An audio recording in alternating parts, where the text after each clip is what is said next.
महिलाओं या पुरुष या फिर कोई जानवरों या पशु पक्षी सभी को अपने वंश को आगे बढ़ाने के लिए जरूरत होती है एक प्रक्रिया की, और इस प्रक्रिया में एक नर और एक मादा मिलकर अपने वंश को आगे बढ़ाते हैं। आप भी जानना चाहते हैं इस प्रक्रिया के बारे में, तो फैक्ट, नॉलेज और इन्फॉर्मेशन की इस दुनिया में हेल्प एंड नॉलेज आपका स्वागत करता है। तो आइए चलिए जानते हैं इस प्रक्रिया के बारे में कि ये प्रक्रिया क्या है और इसका क्या महत्व है। इस प्रक्रिया को कहते हैं संभोग यानी सेक्स।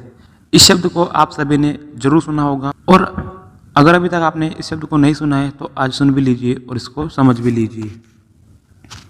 संभोग मैथुन या सेक्स की उस क्रिया को कहते हैं जिसमें नर का लिंग मादा की योनि में प्रवेश करता है, अर्थात नर और मादा द्वारा अपने गुप्तांगों से एक दूसरे के साथ की गई प्रक्रिया को ही संभोग कहते हैं। संभोग अलग अलग जीवित प्रजातियों के हिसाब से अलग अलग प्रकार से हो सकता है। संभोग को योनि मैथुन, काम क्रीड़ा और रति क्रीड़ा भी कहा जाता है।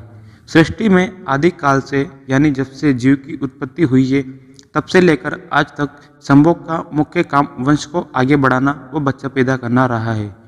जहाँ कहीं जानवर व पक्षी सिर्फ उचित मौसम में ही सेक्स करते हैं यानी संभोग करते हैं, वहीं इंसानों में संभोग इस वजह के बिना भी हो सकता है, और यह इंसानों में एक आम बात है। संभोग इंसानों में सुख प्राप्ति या प्यार का जज्बात दिखाने या प्यार को बनाए रखने के लिए भी किया जाता है। संभोग अथवा मैथुन से पूर्व की क्रिया, जिसे अंग्रेजी में फोर प्ले भी कहते हैं, के दौरान हर व्यक्ति के शरीर में कुछ विशेष प्रकार की गंध उत्सर्जित होती है जो विषम लिंगी को यानी दो अलग अलग लिंग के जीवों जैसे नर और मादा को मैथुन के लिए अभिप्रेरित व उत्तेजित करती है। जैसा कि हमने जाना कि कुछ प्रजातियों में संभोग मौसम के अनुसार किया जाता है, परंतु इंसान अपनी इच्छा अनुसार इसे कभी भी कर सकता है। फोर प्ले से लेकर चरम सुख की प्राप्ति तक की संपूर्ण प्रक्रिया को ही संभोग कहा जाता है।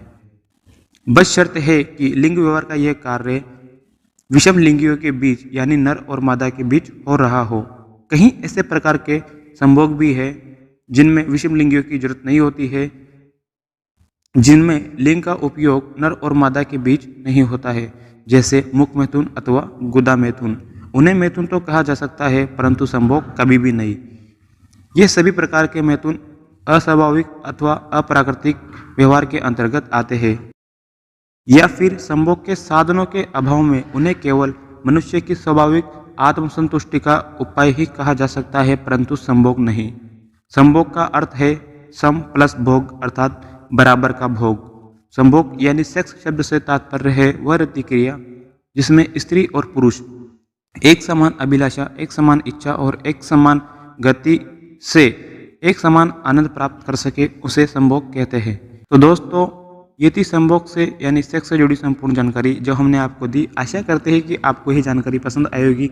अगर ये जानकारी आपको पसंद आए तो वीडियो को लाइक कीजिए, चैनल को कीजिए सब्सक्राइब और पास में आने वाले घंटे के आइकन को जरूर दबा लें, जिससे हमारी आने वाली सभी वीडियो की और भी नोटिफिकेशन आपको मिलती रहे। तो चलिए दोस्तों, मिलते हैं इसी तरह की एक और नई वीडियो के साथ। तब तक के लिए जय हिंद, वंदे मातरम।